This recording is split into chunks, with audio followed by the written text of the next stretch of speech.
So now I play from white's perspective, and we put e4, e5. Then we have the Italian opening. So knight f6. So usually we have like two alternatives: bishop c5 and knight f6. And yeah, knight c3. That is a very good move. We divide the knight to closer to the center, supporting the e4 pawn. Bishop c5, cancel, cancel, pawn to d3, and black play h6, and the purpose is preventing our bishop moving to g5 to pin the f6 knight. And rook e1, d6, and play h3. Yeah, that's quite good. And so in this case, white has developed most of the minor pieces, and the pawn structure is really well. And I think we have a very good control at d5, e4. We have rook at e1. So at this moment, we need to ask ourselves, so where should we, for example, attack our opponent from a very long run? So usually we have two ways to open up files in this position. So first is pushing the d pawn to d4, or we can push the pawn from f2 to f4. So since our rook has already moved to e1, it's not placed at f5 anymore. So maybe it doesn't make really much sense to push the pawn to f4 to push f pawn. So maybe you can think about something we can do at the center. And if I play white, I will move bishop to e3 to offer a trade at first, because this is the piece, the only minor piece that is underdeveloped. So we need to figure out a way how to place that. Bishop e3, we can offer a trade with the c5 bishop. So this bishop has a very great diagonal. So I think it favors white if we can trade with the c5 bishop. And also I have support at d4 with e3 bishop. So this is something I would do, and maybe later push the pawn to d4. So that's the plan. So rook e8, knight a4. So we want to offer a trade with the knight instead. That also works. And if the knight bishop goes to b4, we can play c3 and d4. So we can still push in the pawn to d4. Yeah, I think that also works. Trade, c3. I like this move. Bishop e6. We trade, takes d4. Yeah, I think white is better.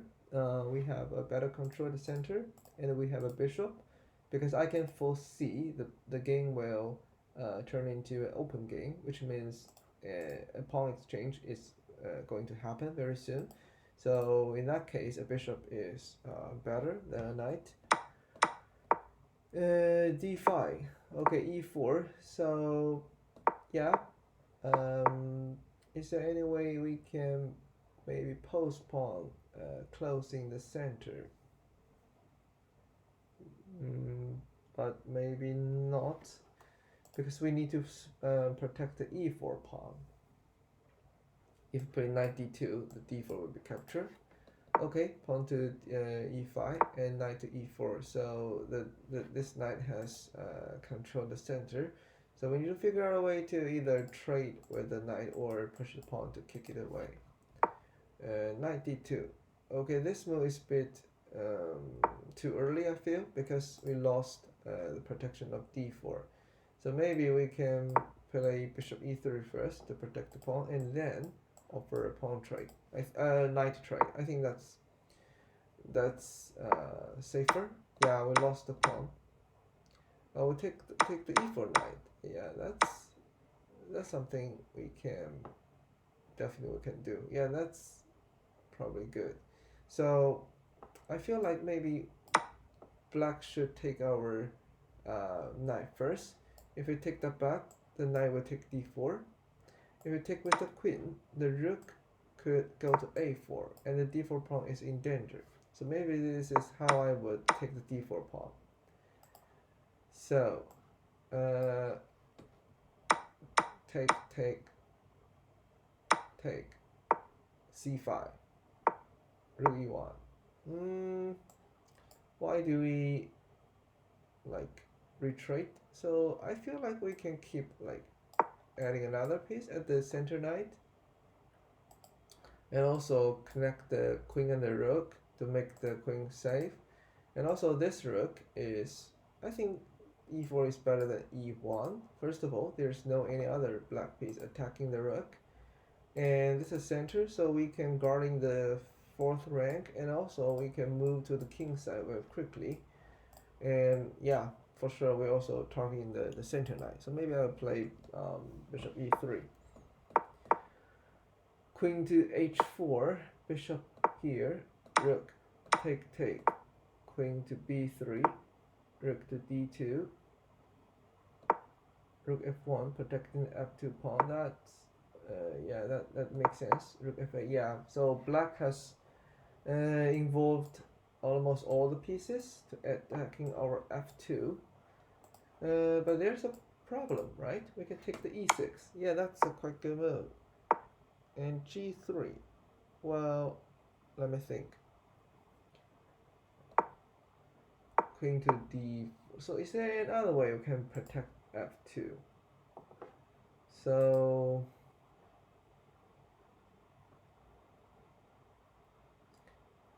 f3 probably not work because queen g3. That's so scary. And if I take the pawn and black take that, so maybe we can take the b7, protecting g2. Yeah. If queen goes here, we can exchange with the f2 rook. So we have a queen protecting g2.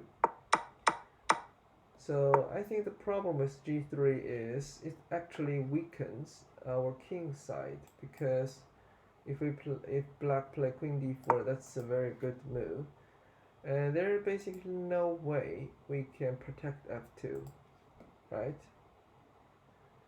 So in this case, I think the question is, I think we will lose f2 ultimately, but the question is if we can protect g2, that's still safe. Or maybe can we play queen to g4? If the rook takes, we can take the queen, and maybe there is that's a checkmate. That's not good. Yeah, queen to g4 probably not working. Queen to g4, if take, queen g2, and the b2 pawn will be captured. Yeah. So I think the best move. Yeah, it's a bit hard to find. Queen to b6. I think that's the correct move. It take and queen to b7 to protect g2, and then we have a balanced game. So if take this pawn, we can check the king. The king go up, and we can probably play e6. We have a passed pawn, or we can trade. Maybe trading is better because we don't need to worry about losing the g2 pawn, and then we have a passed pawn. Yeah, this position is quite balanced, so I think that's the best way we can defend. And queen to d4, yeah, that's super hard to protect f2, and that's really bad. Yeah, black can checkmate in this way. Yeah. I think it's good that we find trading the queen, so that's a good idea. But the problem is, yeah, black can checkmate us with the two rooks.